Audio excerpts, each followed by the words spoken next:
Renascimento. O Renascimento, que nasce na Idade Moderna, é um período de resgate da cultura clássica greco-romana e é o rompimento com a prevalência de uma cultura cristã vivida na Idade das Trevas ou Idade Medieval. Este movimento inicia no século XIV e vai até o século XVIII. Nasce na Península Itálica, ainda não unificada ou não formada como Estado. Por isso a razão de assim ser chamada por Península e não País Itália. Logo se estende por toda a Europa, com estrutura política absolutista até então. A filosofia à época renascentista, na verdade, é uma difusão e pragmatização da corrente filosófica humanista, que punha o homem e sua capacidade acima da força divina. Portanto, foi a valorização do homem, de sua razão e capacidade intelectual sobretudo. Formidável. Além disso, que o sujeito homem descentralizou o poder religioso com muita audácia, o intelectualismo. No macete a seguir, sobre o Renascimento, usamos a palavra carinho como exemplo para nunca esquecermos as proposições do Renascimento. Classicismo, antropocentrismo, racionalismo, individualismo, naturalismo, hedonismo e humanismo, e, por fim, o otimismo. A tabela a seguir compara os pensamentos medievais e renascentistas. Pensamento medieval. Teocentrismo. Verdade. Bíblia. Vida material sem importância. Conformismo. Natureza. Fonte do pecado. Ascetismo. Doutrina de pensamento ou de fé que considera ascese, isto é, a disciplina, o autocontrole do corpo e do espírito. Um caminho indispensável em direção a Deus, a verdade ou a virtude. E o dogmatismo. Pensamento renascentista. Antropocentrismo, verdade, experimentação, observação, vida terrena e material também é importante.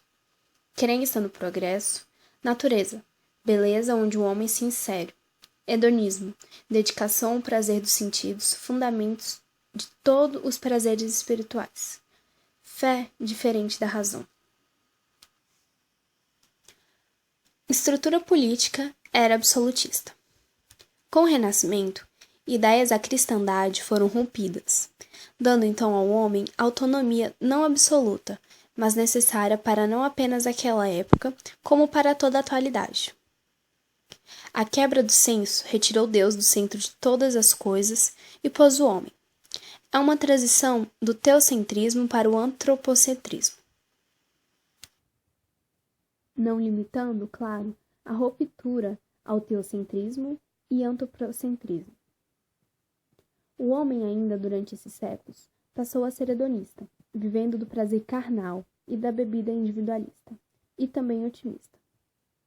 Durante o resgate da cultura clássica greco-romana, as descobertas e evolução humana é muito considerável, haja vista que tenha se descoberto nesse tempo, por exemplo, com Nicolau Copérnico, que a Terra e não o Sol fazia rotação. Depois, essa mesma afirmação foi afirmada por Galileu Galilei e Giordano Bruno. É imensurável a riqueza vasta nos campos científicos, artísticos e literários produzidas e deixadas pelos renascentistas. Grandes nomes da literatura, como Nicolau Maquiavel, que não apenas foi escritor, quando ainda fundador da ciência política, Dante Alighieri, Francesco Petrarca, Giovanni Boccaccio, Erasmo Rotterdam e François Rabelais. Alguns escritores mais conhecidos por suas obras difundidas em maior grau, que são Luís de Camões, poeta português e autor do livro Os Lusíadas, Miguel de Cervantes, espanhol e autor do livro Dom Quixote, e William Shakespeare. No campo científico, tem-se Leonardo da Vinci, Nicolau Copérnico, Galileu Galilei, Giordano Bruno e muitos outros. Estética renascentista. Arquitetura.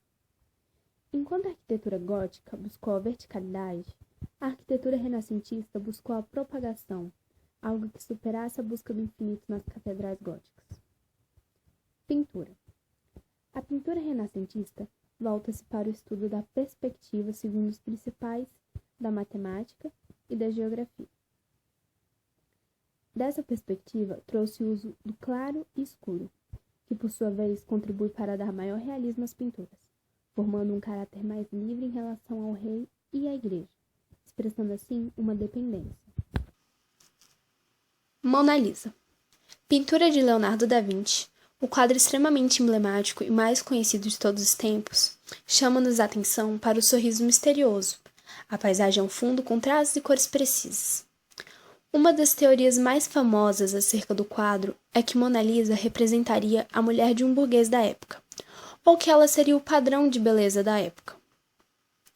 O Homem Vitruviano. Baseada na obra Vitrúvio, fazendo referências às proporções perfeitas do homem, porém é uma obra com diversos símbolos. A figura presente na obra está dentro de um círculo e de um quadrado, que tem relação com a numerologia sagrada.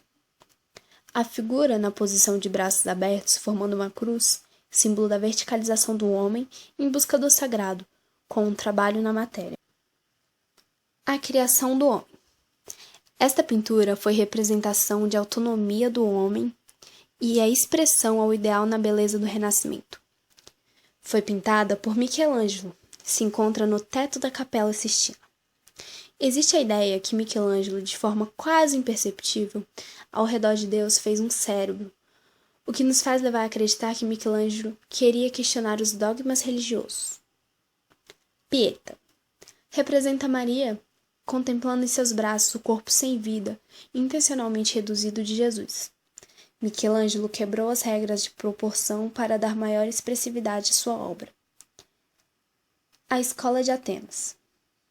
Pintura de Rafael Sanzio, representa a Academia de Platão, mostrando um grupo de diversos filósofos de tempos diferentes, dando a ideia de continuidade do pensamento filosófico e de um grande debate. Literatura. A literatura renascentista é otimista, humanista e individualista. Um dos maiores escritores, não somente do Renascimento, mas de todos os tempos, foi William Shakespeare, autor da famosa obra Romeu e Julieta e peças dramáticas como Rei Lear e Hamlet.